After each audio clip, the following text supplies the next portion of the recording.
This video is brought to you by Eyelets.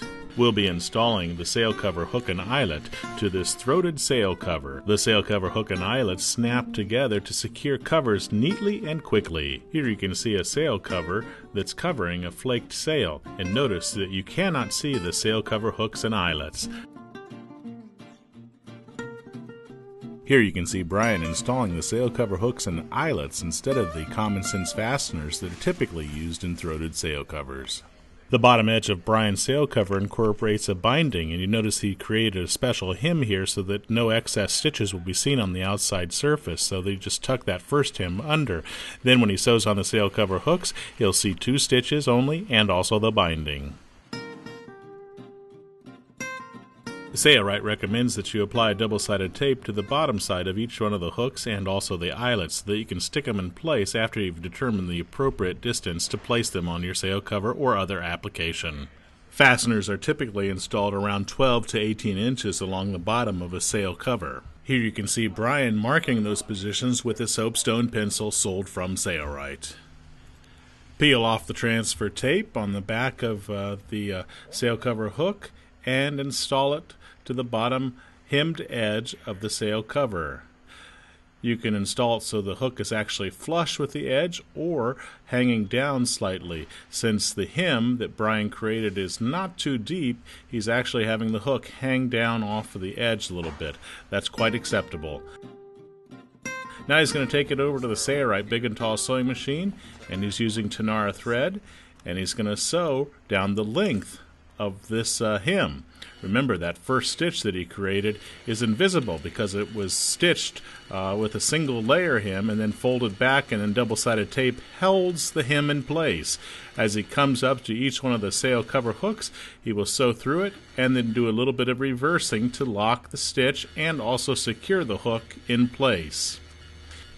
Since Brian's going to sew through the sail cover hook here on the top, and then he's also going to create another stitch line a little bit below that one, it's probably not necessary to do any reversing, but he's just wanting to make sure that these hooks stay in place once they're sewed down. He's now finished with the first pass. Now he'll put it back into the sewing machine and create a second stitch just a little bit further down from that top stitch that he created along the top edge. So here we go. And we'll come to each one of those sail cover hooks, and again he's going to do some reversing here. And he'll sew all along the length of this sail cover. As he's sewing along, let's take a look at the outside. Here's what the outside surface looks like, and there's the inside surface. We'll now flip the sail cover around so that we can work on the opposite side, and we'll install the eyelet portion of the hooks here. Brian's going to install the eyelet, or the whole portion of the sail cover hook, so it's a little bit deeper in the edge of the sail. So it's almost flush with the raw edge or the binded edge, but not quite. It's sticking out just a little bit. So stick those all in place, then I'll take it over to the sewing machine and I'll do the exact same procedure that he did previously on the other side. We will not show all of this.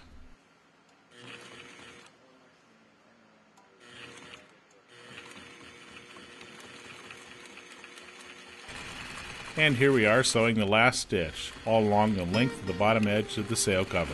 The hook and eyelets are easy to attach to each other and are secure enough that they don't easily come undone, especially when the cover is wrapped around something that has some shape. As you can see, the hook and eyelet system is easy to install, and it's a great alternative to the common sense fasteners that are typically used on a sail cover. Order the sail cover hooks from Eyelets today, available in both black and white color.